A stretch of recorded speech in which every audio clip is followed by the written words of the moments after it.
निरंजन कुमार, आपको billions classes में स्वागत है।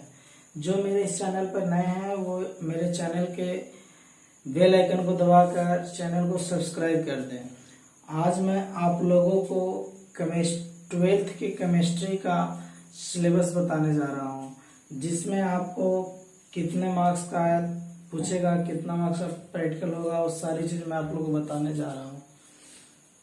हाँ दोस्तों, देखिएगा, ये केमिस्ट्री 100 मार्क्स का जो है उसमें से आपका थ्योरी जो पूछेगा वो 70 मार्क्स में पूछेगा। ठीक है, थ्योरी आपका 70 मार्क्स में रहेगा और प्रैक्टिकल आपका होगा 30 मार्क्स का। देखिए, वीडियो बहुत ज़्यादा लंबा हो जाएगी, जिसके कारण से मैं आपको लिख करके डायरेक्ट समझा दे रहा हूँ। आपको देखिए, केमिस्ट्री को 3 वर्गों में आपको बांट दिया गया है: ऑर्गेनिक केमिस्ट्री, इनऑर्गेनिक और फिजिकल केमिस्ट्री। तो पहले हम लोग सिलेबस जान लेते हैं, तब जाकर के 12th की केमिस्ट्री के बारे में हम लोग पूरी जानकारी लेंगे। ठीक है, पहले सिलेबस जानेंगे तब तो उसके बारे में जानेंगे।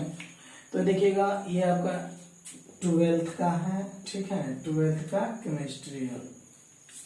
तो देखिएगा, ये सॉलिड स्टेट है, जिसको हम लोग कहते हैं ठोस अवस्था।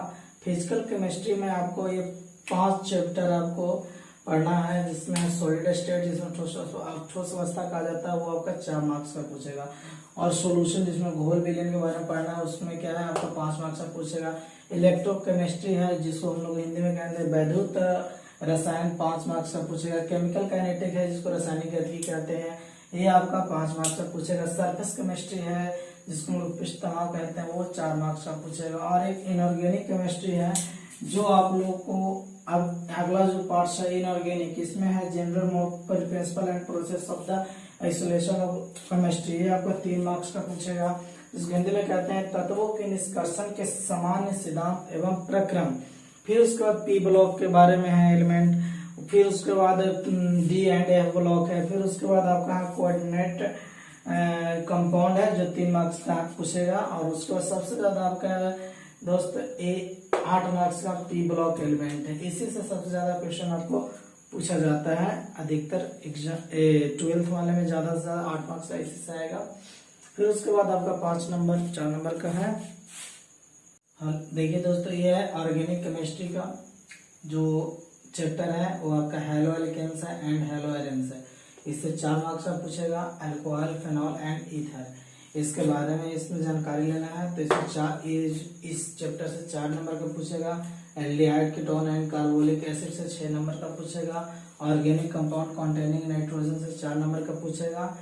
और बायोमोलिक्यूल से 3 नंबर का पूछेगा। फिर केमिस्ट्री इन एवरीडे लाइफ से 3 मार्क्स का पूछेगा। तो आपको टोटल मिला के हो जाता है 70 मार्क्स। ठीक है, 70 मार्क्स हो जाएगा। और जो 30 मार्क्स है वो आपका प्रैक्टिकल है। प्रैक्टिकल आपको बना करके वो आपको 30 मार्क्स आपको मिल जाएगी। अब चलते हैं हम लोग, सबसे पहले स्टार्टिंग करेंगे हम लोग इनऑर्गेनिक केमिस्ट्री से। ठीक है, इनऑर्गेनिक केमिस्ट्री, इसमें आपको सबसे पहले तो हम बताएंगे कि चैप्टर बताए थे general principle and process the isolation of elements. इसके बारे में किस तरह से निष्कर्षण किया जाता है एल्युमिनियम का, इसमें सारा चीज के बारे में आपको बताऊंगा। जहाँ दोस्तों देखिएगा, general principles and process of the isolation of element, तत्वों के निष्कर्षण के सामान्य सिद्धांत एवं प्रक्रम इनऑर्गेनिक केमिस्ट्री में। ठीक है, हम इनऑर्गेनिक केमिस्ट्री का पार्ट को चालू किए हैं, जिसमें तत्वों के निष्कर्षण के बारे में पढ़ना है। इसमें बताया गया मेटालर्जी, जिसको धातु कर्म कहा जाता है। तो पहले जानेंगे कि धातु कर्म किसे कहते हैं। तो अयस्क से शुद्ध धातु प्राप्त करने में सहित सभी अभिक्रियाओं को सम्मिलित रूप से धातु कर्म कहते हैं। कहने का मतलब, जो अयस्क होता है, उस अयस्क के माध्यम से हम लोग जो शुद्ध धातु प्राप्त करते हैं, और वही शुद्ध धातु प्राप्त करने के लिए जो जो अभिक्रियाएं को सम्मिलित किया जाता है, उसी को क्या कहते हैं, धातु कर्म कहते हैं। मैंने कि जो अभिक्रिया में जिस चीज को प्रयोग करते हैं, उसी को धातु कर्म कहते हैं, मेटालर्जी। अब धातु कर्म के कितने प्रकार होते हैं? देखिए, धातु कर्म 3 प्रकार समानता होते हैं। जैसे इसमें हम 2 को कहीं चर्चा किए हैं। जैसे उष्मा धातु कर्म होता है, जैसे उष्मा प्रदान करके उसको हम लोग रिफाइन करते हैं। फिर उसमें वैद्युत धातु कर्म है।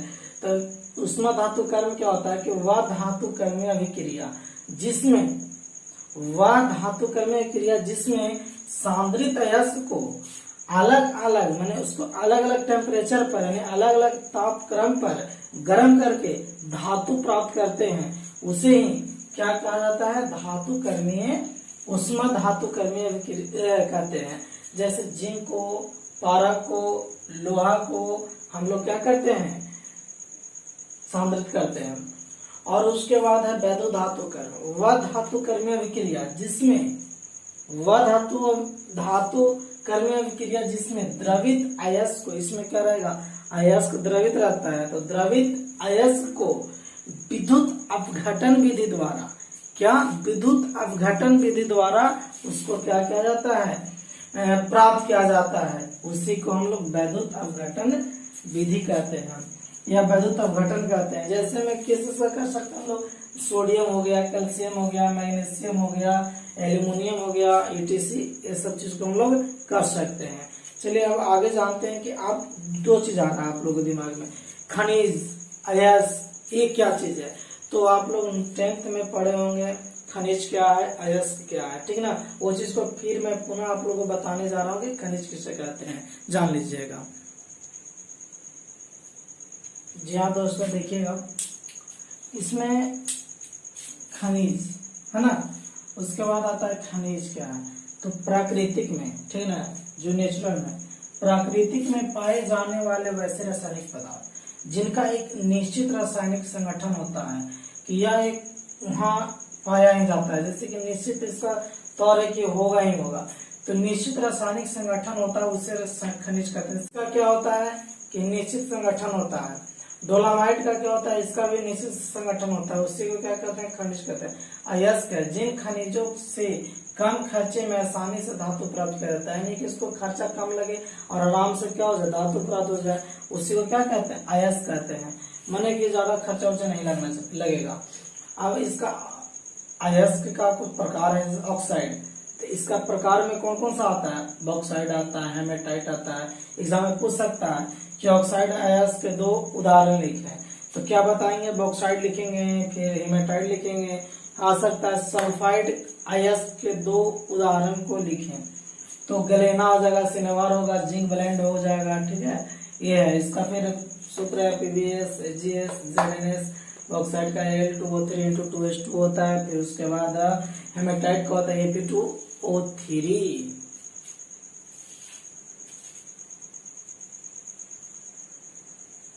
चलिए उतार लीजिएगा, उतारना है तो चलिए मैं अब आप लोग को बताने जा रहा हूँ अयस्क, खनिज और अयस्क में अंतर स्पष्ट करेंगे, ठीक है। ये क्या है, ये आपका 2 मार्क्स का पूछ सकता है 12th के एग्जाम में, खनिज और अयस्क में अंतर स्पष्ट करें। तो चलिए दोस्तों देखते हैं।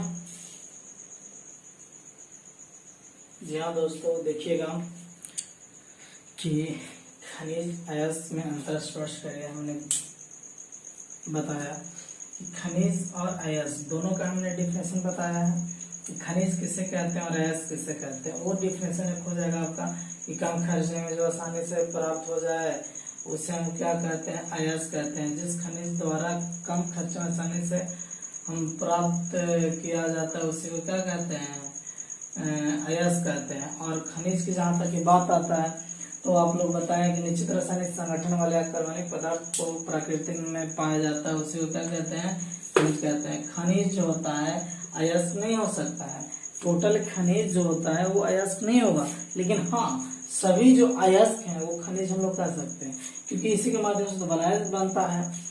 इस ये नहीं कहा जा सकता खनिज को आप अयस्क नहीं कर सकते हैं, लेकिन टोटल अयस्क को खनिज कह सकते हैं। क्योंकि खनिज से ही तो बना है अयस्क, जिसके कारण से हम लोग कह सकते हैं कि खनिज से ही बना है अयस्क। ये आप याद रख लीजिएगा, खनिज से बना है अयस्क, क्योंकि कम खर्चा में खनिजों को उपयोग किया गया तब अयस्क बना है। इस चलते हम लोग कह सकते हैं कि सभी खनिज अयस्क नहीं है, लेकिन सभी अयस्क खनिज है। अब आता है गैंग ऑफ मैट्रिक्स, जिसको अधात्री कहते हैं। माने गैंग माने गंदा पदार्थ है ना। अयस्क में जो गंदा पदार्थ जो मिला रहता है, अयस्क में जो अशुद्धियां रहता है उसी को क्या कहते हैं, गैंग कहते हैं। अब आता है फ्लास्क, यानी द्रावक क्या है, तो वही गैंग को हटाने के लिए जिस द्रव को मिलाया जाता है, बाहरी पदार्थ को मिलाते हैं, उसी को फ्लक्स कहा जाता है। यानी अयस्क में उपस्थित होता है, उसको अशुद्धियों को हटाने के लिए जिस बाहरी पदार्थ को मिलाया जाता है उसे क्या कहते हैं, द्रावक, या अंग्रेजी में फ्लक्स कहा जाता है। अब हम बताते हैं आप लोग को कि फ्लक्स कितने प्रकार के होते हैं। तो फ्लक्स बाबू आप लोग का होता है 2 प्रकार का, ठीक है। चलिए वो भी हम आप लोग को बता ही देते हैं, फ्लक्स 2 प्रकार के कौन कौन होता है। इतना है जो पहले उतार लीजिएगा। और हाँ, इस वीडियो को शेयर और सब्सक्राइब जरूर करिएगा, क्योंकि बहुत मेहनत लगता है बाबू बनाने में वीडियो, ठीक है।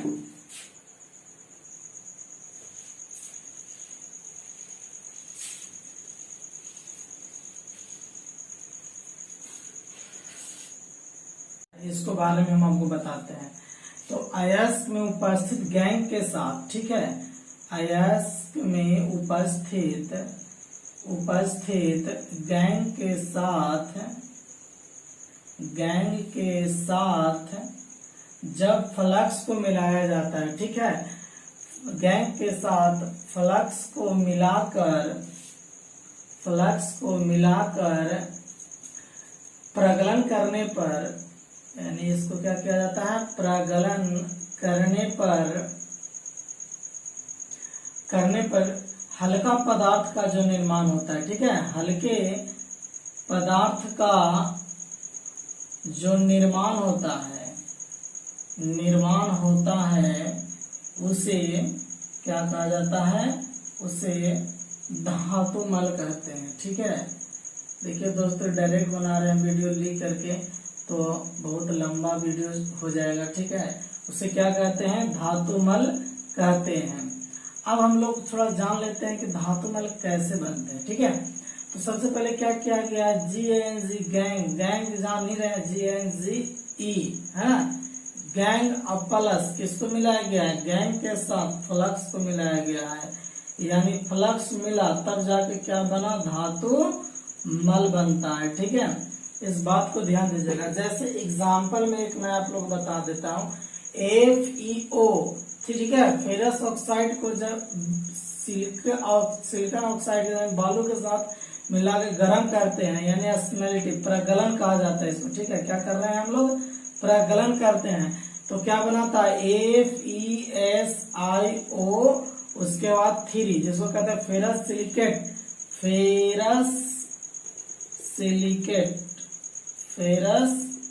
सिलिकेट बोला जाता है, ठीक है। इसका निर्माण करता है, उसे हम लोग क्या कहते हैं, धातुमल कहते हैं। चलिए उतार लीजिएगा ये चीज को।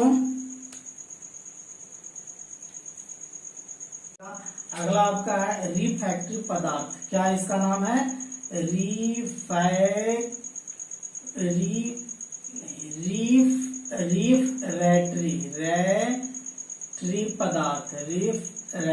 पदार्थ क्या है।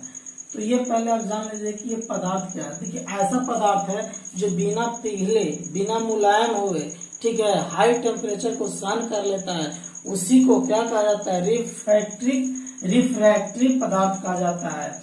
इसका एक एग्जाम्पल है आपका क्या, अग्निजित ईंट होता है, यानी जो ईंटा जो बनता है उसी को अग्निजित ईंट भी कहा जाता है। तो देखिए कह रहा है कि वैसा पदार्थ